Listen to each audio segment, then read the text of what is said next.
হরে কৃষ্ণ হরে রাম। আমার শতকোটি প্রণাম, তোমার ভক্তদেরও আমার শতকোটি প্রণাম। আজকে আমি একটা গল্প বলবো, স্বামী স্ত্রীর গল্প। এরাও সেই অনিতাদের বাড়ির পাশেই, 2-4টে বাড়ি পরেই একই পাড়াতে বাড়ি। তা ওরা দেখেছে যে ওর দাদা ওই বোনকে এই বিক্রি করেছে, বিক্রি করে টাকা পেয়েছে। এবার ওই স্বামী স্ত্রী, ওর স্বামীটা ওই বউয়ের সঙ্গে আলোচনা করেছে, দেখো আমি তোমাকে বিক্রি করে দেবো, তুমি ওখানে যাবে, যে কিছুদিন থেকে তারপরে তুমি আবার পালিয়ে চলে আসবে। আর যদি পালিয়ে চলে আসতে পারো তাহলে আমি কালী পুজো করবো, আমি সেই মানসা করলাম।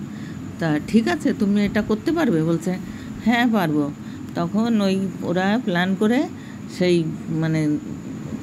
স্বামীটা কলকাতায় যেয়ে সেই দালালের সঙ্গে কথা বলে এসে এবার ও বউকে নিয়ে তারপরে গেছে, যে সেখানে দিয়ে এসছে আর টাকা নিয়ে আসছে। তারপরে নিয়ে এসে ও এক বাড়ি এসে তারপরে একা একা রান্না করে খাচ্ছে, আর বউ তো ওখানে আর দিন গুনছে, কবে আসে পথের দিকে তাকাতে থাকে যে বউ এই আসবে। কিন্তু অনেক দিন হয়ে গেছে। ওরা তো ওখানে নিয়ে এমনভাবে রাখে যে প্রথম বাইরে বেরোতেই দেয় না, যে বাইরে বেরোলে হয়তো পালিয়ে যাবে, সেই জন্যে ওরা বেরোতে দেয় না। তারপরে কিছুদিন হয়ে গেলে তখন ওরা চেনা পরিচয় ভালো করে জানতে শুনতে পারলে তখন আর কি ওকে ছাড়ে, যদি বলে আমি একটু বাজারে যাব বা কিছু, তখন ছেড়ে দেয়।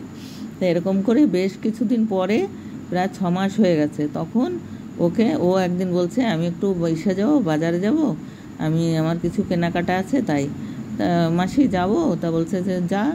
তখন আর কি ও বাজারে গেছে, বাজারে যেয়ে ওখান থেকে পালিয়ে ও চলে আসলে তখন ওর স্বামী তো খুব খুশি হয়ে তখন ওকে ঘরে নিল। এবার ওই কালী পুজো মানসা, তা সে কালী পুজো করতে হবে। তখন আর কি কদিন তো খুব আনন্দ ফুর্তি করে চললো দুজনে। তারপরে কালী পুজোর জোগাড় যন্ত্র করছে যে কালী পুজো করবে।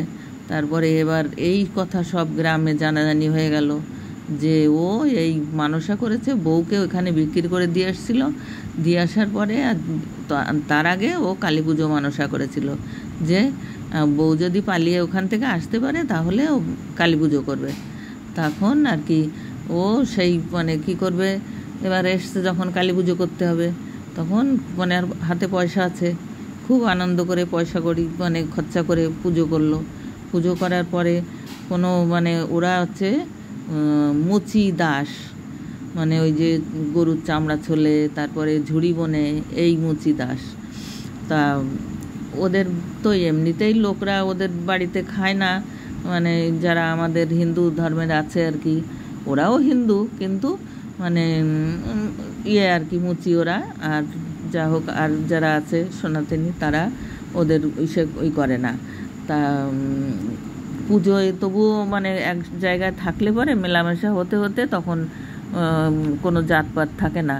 তা যাই হোক, কিন্তু জাতপাত তো থাকে না, কিন্তু এবার তো এই যে ওর কর্ম এসে তো জাতপাত এসেই গেছে।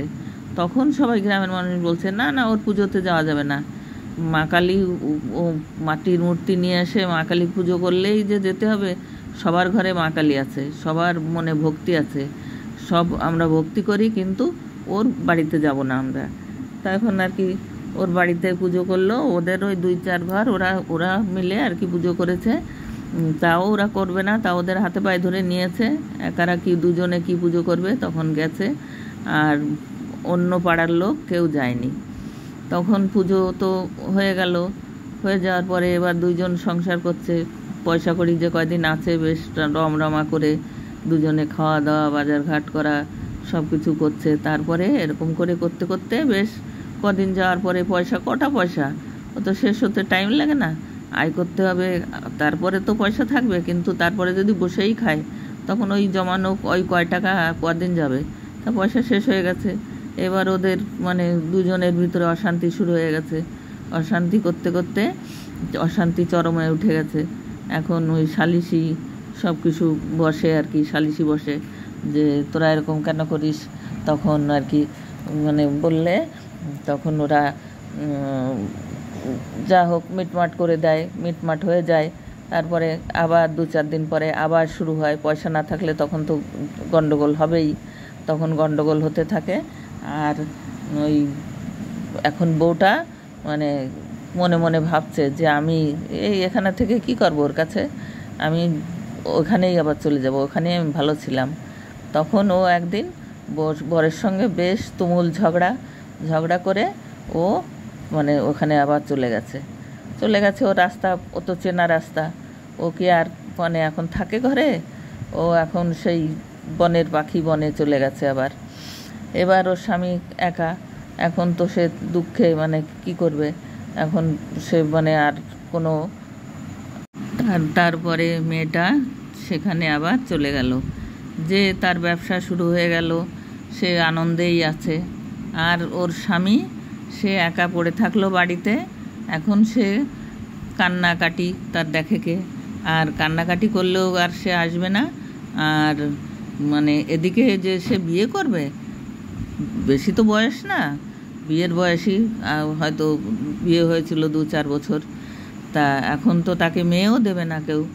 বলবে যে মেয়ে আনতে গেলে তো আত্মীয় স্বজন চেনাশোনা লোক দেখে তারা দেখে দেয়, কিন্তু তারা তো দেবে না, বলছে যে ও তো দিলে তো বিক্রি করে দেবে, তা ওকে কে দেবে মেয়ে? তখন এই জন্যে আর ওর বিয়েও হচ্ছে না। তাই এইভাবে ও তারপরে আবার গেছে সেইখানে বউয়ের কাছে। ওইখানে গেলে ওইখানের সেই দালাল মানে ও যে সেই বউটা গেলে পরে বলছে কি ব্যাপার, তুমি পালিয়ে গেলে আবার আসলে? তখন আর কি ও সেই গল্প তাদের শুনিয়েছে। শোনানোর পরে এবার বলছে দাঁড়াও তোমার সামনে আসুক তারপরে। এবার ও গেছে, যেই কিছুদিন পরে গেলে ধরে ভালো মতন করে পিটাইছে ওকে, মানে ওর বিচারও হয়ে গেছে। আর ভগবান তো বিচার করবে, আরও বাকি আছে বিচারের, এখনও আছে তারা বেঁচে। তা এমন পরিস্থিতি, এখন সে বউ আসে যায় আর কি, আর শুনেছি আর কি যে নাকি মাঝে মধ্যে আসে, এসে 1-2 দিন থাকে আবার চলে যায়। কিন্তু বাচ্চা কাচ্চা এখনও হয়নি ওদের, আর হয়তো হবেও না, নেবে না। যাই হোক, এইভাবে আর কি চলছে। কারণ লোভে পাপে মৃত্যু। মানে ওই মেয়েটাকে দেখেছে, ওর দাদা বিক্রি করে দিয়ে আসছে মেয়েটাকে, ওই যে অনিতা নাম করে মেয়েটাকে। ও ভেবেছে আমি ওরকম বিক্রি করে দিয়ে আসবো, আর তুমি আবার এরকম চলে আসবা, চলে আসলে আমরা বিক্রি করা টাকাটাও পেলাম, আর তুমি কিছু আয় করে নিয়ে আসবা, সেটাও থাকলো। মানে এটুকুও জানে না যে ওই কটা পয়সায় কি হয়, সারা জীবন চলবে। জীবনটা অনেক বড়, অনেক কঠিন, অনেক বড়, এত সহজ না যে ওই 2-4-50,000 1 লাখ টাকায় মানে যে মানে জীবন চলে যাবে, তা কোনো দিনও হয় না। ওই লোভে, মানে ওই যে বলে লোভে, অতি লোভে তাতি নষ্ট, তাই ওদের হয়েছে তাই। তারপরে তো গেল, আর আসলো না। ওই বলে যে আমার ইচ্ছা হবে যাব, আমি আবার চলে আসবো, তোমার কথা মতো আমি আর চলবো না। তখন এইভাবেই তাদের জীবন শেষ হয়ে গেল। তাই বলছি যে এই গল্পটা আমি এই জন্যে মানুষের জ্ঞানের জন্যে, যে এরকম কেউ করতে নেই, এরকম করে না। এ হয়তো মানে সেই লাখে একটা মেলে এরকম ছাড়াছাড়ি হয়, অনেকই ছাড়াছাড়ি, ডিভোর্স হয়, সব কিছুই হয়, কিন্তু এরকম যে বউ বিক্রি, এটা খুব লাখেও একটা না, ও তো কোটিতে একটা হয়তো মেলে, যে মেরে ফেলে, কত কিছু গল্প শোনা যায়। কিন্তু এই গল্পটা নতুন, যে বউ বিক্রি করা। আবার অনেকে আছে যে বিয়ে করে নাম করে নিয়ে বিক্রি করে দিয়ে আসে, সেটাও হয়। তাই এইটা আছে নতুন। যাই হোক, আপনারা ভালো থাকবেন, সুস্থ থাকবেন কামনা করি। আর আমার ভিডিওটা দেখে লাইক, শেয়ার, সাবস্ক্রাইব করে দেবেন। আর মানে এটা ভালোর জন্যে না, খারাপের জন্যেই। কিন্তু কথাটা যে আমি গল্পটা শোনালাম আপনাদের, দেখুন জানতে পারলেন গল্পটা বাস্তব গল্প, একেবারে সত্য গল্প, কোনো এর ভিতরে কোনো নেই। তা এই জন্যে বলছি একটা লাইক শেয়ার করে দেবেন। শেয়ার করতে হবে না, শেয়ার যে দেখবে সে তো দেখবেই। আর মানে লাইক করবেন, সাবস্ক্রাইব করে দেবেন। আর ভালো থাকবেন, সুস্থ থাকবেন। নমস্কার।